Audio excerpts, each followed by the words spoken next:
kalau kita melihat secara gamblang bahwa untuk meningkatkan pertumbuhan ekonomi dan mensejahterakan daripada masyarakat Toraja itu hanya satu, yaitu bagaimana kita mengembangkan dari segi kepariwisataan.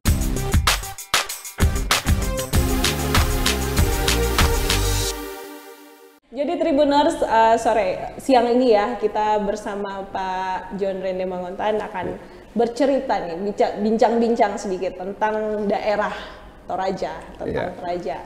Seperti yang Tribuners lihat juga di flyer kita, hari ini kita akan bicara tentang pariwisata maju, infrastruktur harus maju. Yes. Kenapa kita harus bicara infrastruktur? Karena kita bicara dengan beliau yang memang lebih banyak terjun di masalah infrastruktur di Toraja ya Pak. Iya, iya.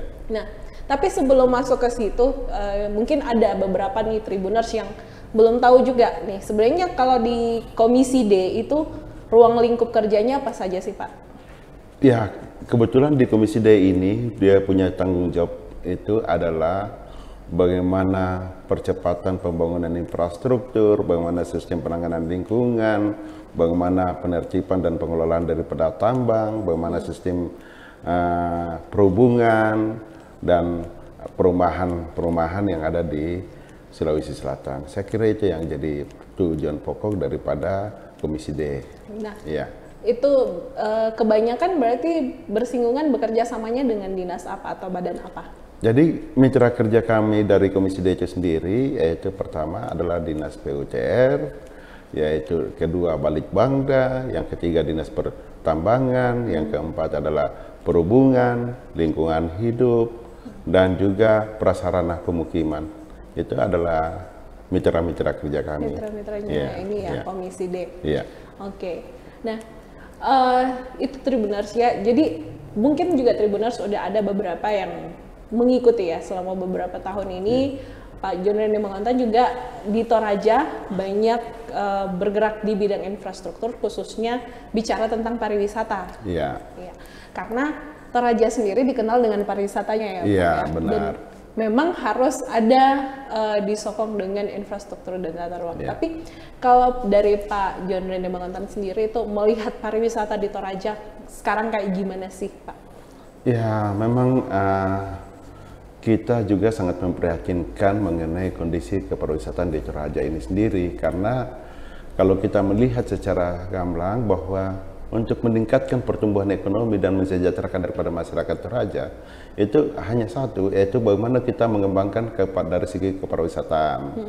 Nah, kita sudah punya modal dasar, kita punya kekuatan yang luar biasa karena sudah ada pengakuan secara regional, nasional maupun internasional bahwa Toraja itu dikenal karena sejarahnya, adatnya, dan juga budayanya.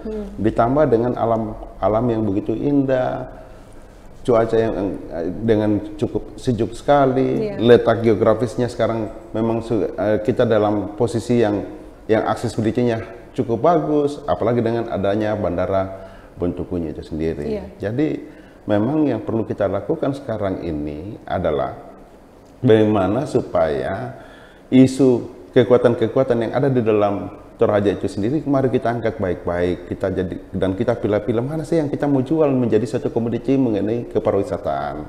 Yang kedua, kita juga melihat daripada kekuatan yang ada dari luar. Misalnya sekarang dari Luwu, Luwu Timur, Morowali, Kendari, Gorontalo, Kalimantan secara keseluruhan. Di situ kan sudah ada namanya pusat industri tambang dan industri, ditambah lagi daripada IKN, sehingga muncul pertanyaan, Toraja ini mau dapat apa dan mau dikemanakan ke depan? Nah, menurut pandangan saya, yang bisa kita jadikan jadi peluang yang besar ini adalah bagaimana kita pengembangan pariwisata ke depan, supaya orang-orang yang tingkat kejenuhannya di daerah industri, di tambang maupun di IKN nanti sendiri, mereka akan datang refreshing ke Toraja. Nah, tapi bagaimana kesiapannya kita dari pemerintah Toraja itu sendiri dan masyarakatnya Toraja itu sendiri untuk menangkap daripada peluang ini sendiri. Terima kasih sudah nonton. Jangan lupa like, subscribe, dan share ya.